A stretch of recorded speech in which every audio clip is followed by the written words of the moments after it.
വിയറ്റ്നാമിൽ ഞാനൊന്ന് പൈസ ലാഭിക്കാൻ നോക്കിയതാണ്. പക്ഷേ ചെറിയൊരു പണി കിട്ടി. വലിയ പണിയൊന്നുമില്ല. എന്നാലും നമ്മൾ യാത്ര ചെയ്യുമ്പോൾ നമ്മൾ ശ്രദ്ധിക്കേണ്ട ഒരു കാര്യമാണ്, എസ്പെഷ്യലി വിയറ്റ്നാം പോലുള്ള രാജ്യങ്ങളിൽ. അപ്പം ഇന്നെൻ്റെ ഫുക്കോക്ക് പോകുന്നതിൻ്റെ 1ാമത്തെ ദിവസമാണ്. ഫുക്കോക്ക് എന്ന് പറഞ്ഞു കഴിഞ്ഞാൽ ഒരു ഐലൻഡാണ്. ആ ഐലൻഡിലോട്ട് ഞാൻ പോവുകയാണ്. എനിക്കിപ്പോൾ സമ്മർ വെക്കേഷനാണ് ഇവിടെ. അപ്പോൾ പോകാൻ വേണ്ടിയിട്ട് ഞാൻ നേരെ ഇറങ്ങി. പക്ഷേ പൈസ ലാഭിക്കാൻ വേണ്ടി ഞാൻ എന്ത് ചെയ്തു, ഞാൻ ബസ് ബുക്ക് ചെയ്തിട്ട് അതായത് ഫ്ലൈറ്റ് എടുക്കാതെ ബസ് ബുക്ക് ചെയ്ത് അവിടുന്ന് ഫെരി വഴി, ഒരു ഷിപ്പാണ്, ആ ഷിപ്പ് വഴി പോകാൻ വേണ്ടിയിട്ട് പ്ലാൻ ചെയ്തു.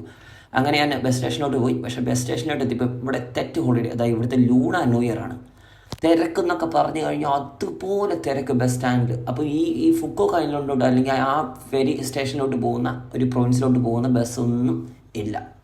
എൻ്റെ ബസ് സത്യം പറഞ്ഞാൽ 11:45 അവിടെ നിന്നിട്ട് ഞാൻ ഇരുന്നത് വെച്ചാൽ 3 മണിക്കൂർ, 11:45 തൊട്ടിട്ട് എനിക്ക് 3-4 മണിക്കൂർ ഇരുന്നിട്ട് ലാസ്റ്റ് അവരോട് വഴക്കൊക്കെ പറഞ്ഞിട്ട് 2:30 മണിയായപ്പോഴാണ് എനിക്ക് അവിടുത്തെ ബസ് കിട്ടിയത്. അവിടെ ഞാൻ അങ്ങനെ ബസ്സിൽ കയറിയപ്പോൾ ഇതാണ് ഫുട്ട എന്ന് പറഞ്ഞൊരു സർവീസ് ബസ്സാണിത്. അത്യാവശ്യം നല്ല ഫെസിലിറ്റീസും കാര്യങ്ങളൊക്കെ ഉണ്ട്. ഒരു വെള്ളമുണ്ട്, ഒരു ടിഷ്യൂ പേപ്പറുണ്ട്, എന്നാ നമുക്ക് കിടന്നുറങ്ങാൻ പറ്റുന്ന ഒരു രീതി. ഇതിൻ്റെ ചാർജ് വരുന്നത് 250 രൂപ, 250, ഒരു 750, 800 വേണ്ടി വരും. അത്രയേ ഉള്ളൂ. ഇവിടുന്ന് 6 മണിക്കൂർ 7 മണിക്കൂർ യാത്രയുണ്ട്. അപ്പം നേരെ പോവാണ്.